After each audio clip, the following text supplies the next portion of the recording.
அவங்களும் படிச்சு தான் கவர்மெண்ட் எக்ஸாம் தான் கிளியர் பண்ணாங்க. கன்சிஸ்டண்ட்டாக படிக்கிறப்போ ஆப்வியஸாக ரொம்ப டவுன் ஆகும். 2-3 எக்ஸாமில் பக்கத்தில் வந்து 0.5 1 மார்க்கு அந்த மாதிரி போய்கிட்டே இருந்துச்சு.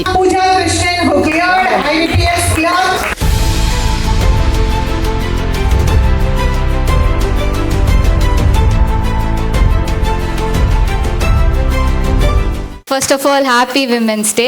அண்ட் நான் சார் ரேண்டமாக 1.5 years முன்னாடி NICL AO மெயின்ஸ் எழுதுறதுக்காக சென்னை போயிருந்தேன். சென்னை போயிட்டு வரப்போ தான் நான் சாரை நேரில் பார்த்து இந்த மாதிரி நான் சொன்னேன் சார் வீடியோஸ்லாம் ரொம்ப ஹெல்ப்ஃபுல்லாக இருக்குது அப்படின்னு சொல்லி அதுக்கு முன்னாடியும் பார்த்துட்ருப்பேன். ஸோ சார் ஆப்டிடியூட்க்கு ரொம்ப பேசிக்ஸ்லாம் ஹெல்ப் பண்ணுறதுக்கு சார் தான் first of all main reason. Like ஆப்டி அதாவது சால்வ் பண்ணிடலாம், ஆனால் ரொம்ப டைம் எடுக்கிற மாதிரி அப்படி தான் சால்வ் பண்ண முடியும். லைக் நமக்கான மெயின் கன்ஸ்ட்ரெயினே டைம் தான்.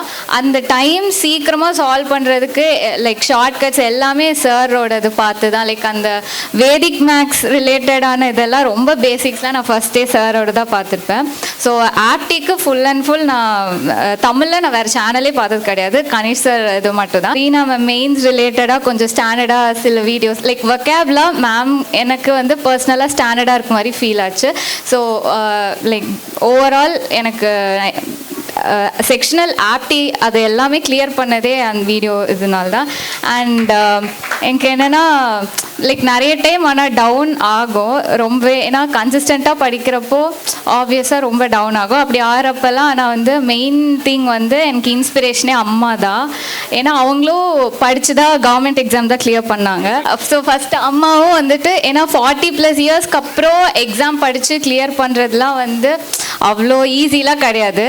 அதுவும் ஃபேமிலியில் ரன் பண்ணிட்டு அந்த டைம் ரொம்ப கஷ்டமாக தான் இருந்தது. ஸோ இப்போ எனக்கு டவுன் ஆகிறப்பெல்லாம் நினச்சா இதுக்கே இப்படி இருக்குது, அப்போ அவங்கெல்லாம் எப்படி படிச்சிருப்பாங்க அந்த மாதிரி நினச்சி தான் நான் லிட்ரலி படித்தேன். ஸோ ஃபஸ்ட்டு பிக்கெஸ்ட் இன்ஸ்பிரேஷன் அம்மா தான். அதனால நான் விமென்ஸ் டே அன்றைக்கி அம்மா கிட்ட சொல்லிக்கிறேன், தேங்க்யூ. அப்புறம் வீட்லேயே எனக்கு ரொம்ப ப்ரெஷரைஸ்லாம் என்ன பண்ணதே கிடையாது. அப்பாவுக்கு வந்து ரொம்ப கவர்மெண்ட் ஜாப் போகணுன்னு ரொம்ப ரொம்ப ட்ரீம் மாதிரி. ஸோ அதுக்கு அவங்க சப்போர்ட் தான் பண்ணாங்களே தவிர ரொம்ப நீ வந்து சீக்கிரம் படிக்கணும் சீக்கிரம் கிளியர் பண்ணணும் அப்படிலாம் சொன்னதே கிடையாது. ரொம்ப ஸ்பேஸ் கொடுத்து சப்போர்ட்டிவாக எவ்வளோ டைம் ஆனாலும் பரவாயில்ல நீ கிளியர் பண்ணு, மெதுவாகவே பண்ணு, ரிலாக்ஸ்டாக படி அப்படி தான் சொல்லுவாங்க. ஸோ எனக்கு பேரண்ட்ஸ் அண்ட் ரிலேட்டிவ்ஸ் 2 பேருமே ரொம்பவே சப்போர்ட்டிவாக தான் இருந்தாங்க. அண்ட் மெயினாக என்னென்னா ஃப்ரெண்ட்ஸு நாங்கள் சேர்ந்து தான் படிப்போம் யூஸ்வலி. ஸோ ஒருத்தர் டவுன் ஆகிறப்போ இன்னொருத்தவங்க மோட்டிவேட் பண்ணி அப்படி படிக்கிறப்ப தான் ரொம்ப அது அந்த டைம் ரொம்ப நீடடாக இருக்கும். பிகாஸ் எல்லோரும் சேமாக தான் படிச்சுட்ருப்போம். ஸோ சுற்றி இருக்கிற எல்லாமே எனக்கு பாசிட்டிவ் சர்க்கிள் தான். ஸோ ஓவரால் வெல் விஷஸ் எல்லாருக்குமே thank you. Good morning to all. நான் வந்து திருநெல்வேலியில் ஸ்கூலில் டீச்சராக இருக்கேன். நான் 40+ இயரில் தான் டெட்டு எப்போ அனௌன்ஸ் பண்ணாங்களோ ஃபஸ்ட்டு டெட் எழுதி பாஸ் ஆகி டீச்சராக அப்பாயின்மெண்ட் ஆனோம். ஏன்னா சீனியாரிட்டியில் வரும்னு வெயிட் பண்ணால் சீனியாரிட்டியில் 40 இயர்ஸ் வரைக்கும் கிடைக்கல. ஸோ டெட்டு வந்து ஃபஸ்ட்டு அனௌன்ஸ் பண்ணாங்க 2012. ஸோ அப்போ எல்லாருமே சொன்னாங்க 40 இயர்ஸ் ஆகிட்டு எப்படி இன்னும் படித்து எழுத முடியும் அப்படின்னு சொல்லி. ஆனால் வந்து சோர்ந்து போகலை, ஏன்னா நம்ம கிடைக்கிற அந்த சான்ஸு அதை விடக்கூடாது அப்படின்னு சொல்லிட்டு சாட்டர்டே சண்டே குரூப் ஸ்டடி போட்டு அப்படி தான் எக்ஸாம் எழுதணும். ஸோ ஹார்ட் ஒர்க் போட்டால் என்றைக்குமே நம்மளால் சக்ஸஸ் ஆகாமல் இருக்க முடியாது. ஸோ 7 பேர் குரூப்பாக படித்தோம். 7 பேருமே அந்த டெட்டு 2012 7 பேருமே பாஸ் ஆகிட்டாங்க. ஸோ அப்போ ஹார்ட் ஒர்க் போட்டால் நம்மளால் வின் பண்ணாமல் இருக்க முடியாது அப்படின்னு சொல்லிட்டு தான் என் பொண்ணுக்கு வந்து ரொம்பலாம் ப்ரெஷர் கொடுக்கல. ஹார்ட் ஒர்க் போடு, ஹார்ட் ஒர்க் வந்து என்றைக்குமே நமக்கு வந்து கை கொடுக்கும் அப்படின்னு தான் சொன்னது.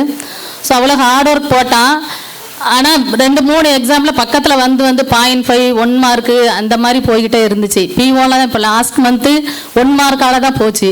ஸோ அது கொஞ்சம் கஷ்டமாக தான் இருந்தது. இருந்தாலும் இல்லை இனி வரும், இனி நெக்ஸ்ட் இயர் இருக்குது, விட வேண்டாம். ஏன்னா இது லாஸ்ட் எக்ஸாம் கிடைக்குங்கிற ஒரு ஹோப்பு கொஞ்சம் தான் இருந்துச்சு.